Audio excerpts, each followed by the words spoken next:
So good morning everyone, my name is Sir Tinero. So andito po kami dito po sa Barangay Bayaquitos. So may pupuntahan po kaming farm dito po sa area po ng Bayaquitos. Yun po ay Amon Leisure Farm. Po, mayroon po ditong farm na nakatago ano po or nakakubli. So dito po. So yan, kasi nga ho meron po kaming closing ngayon. Ito po sa area po ng Bayaquitos. So dalawang pong farm yung binili po nila. Yan, so pupuntahan po namin yung buyer. Ito po. So nandito po sila sa farm po ng farm na Amon George. Ito po. Leisure Farm po ni Amon George. Ano po? So ito po yung daan din papunta po dun sa farm na yon. So yun po yung buyer po namin. Po.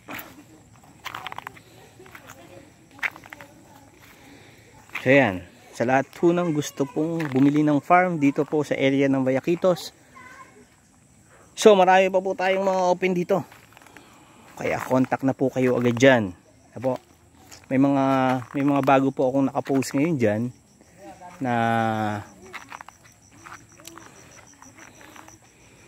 for sale ngayon. So yun.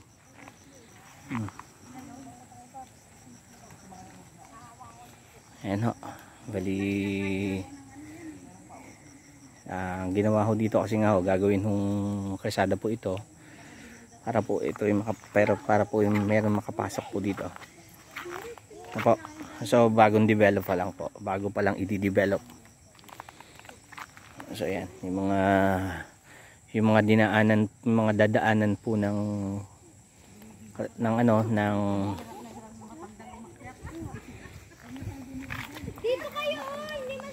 dadaanan po ng sasakyan. Ayan. Ayan po. Mag-ano ka dyan yung mag-hi ka kasi naka-vlog yan. Hello. Ayan po. Ayan po yung mga pupunta po dito sa farm. Ano po. So dito, pagka natapos na daw ito, meron po ditong bike. Yung parang magbabike ka. Ano po. So yan. Pwede pong dito. Yung mga bikers, so pwede po ditong dumayo. So yan. So yung farm po na aming closing po ngayon, yan po yung farm na yan. Ano po? So dalawa po. Ito po ay 761 and yung isa po nandoon sa bundok sa taas. Ano po? Yun naman po ang sukat naman po noon ay 6,391 square. Yan po. So yan po. Yan po ang aming na-close ngayon. Magiging ngayon. Closing po namin ngayon. So yan, nauna na ho. Nabili na po itong dalawang property. Yan po. So ang bili po nila is 1.2. So dalawang property 1.2. Napakamura. Yan po. Sila po ang nanalo po sa trophy. Sila po ang naka-award. Yan.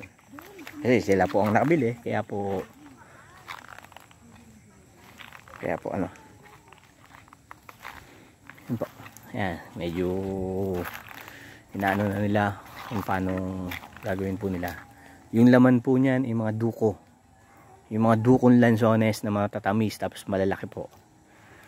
Ano po, nenyog. Ayan.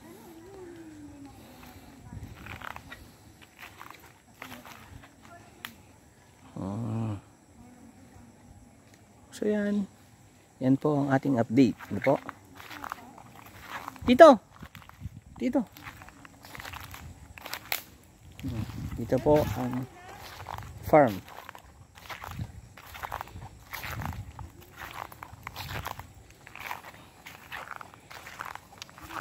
Dito po sa farm na yan ay may mga improvement na ho dyan.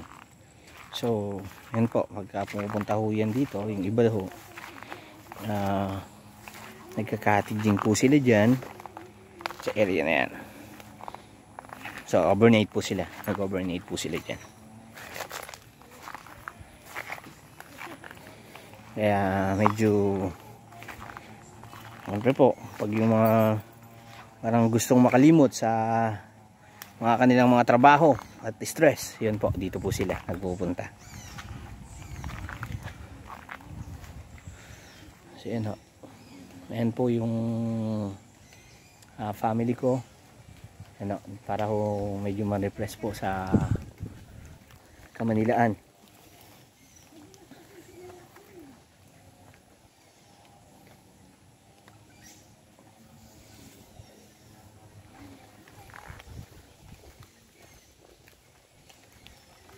So yan, yung mga nagbabalak po, mag-antay na po kayo ng inyong mga ano, antay lang ho kayo ng inyong magugustuhan na farm. Pag nagustuhan nyo na po, i-grab nyo na po, kontakin nyo na po agad ako. So po, yung isa po na, yung dalawa po namin ngayon doon, title po, habang mura pa po, overlooking po yung isa. Ano po? Lapit lang naman dun sa Barangay Road. Kaya ano nyo na ho,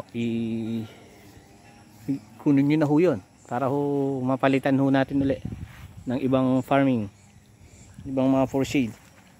Ano po? So yan, my name is Nestor Dinero. Watch my video and subscribe po. Huwag nyo kalimutan mag-follow ha, para lagi pong updates kayo. So, thanks so much po sa inyong mga buyer and magiging buyer pa po. And God bless po sa inyo. So, thank you.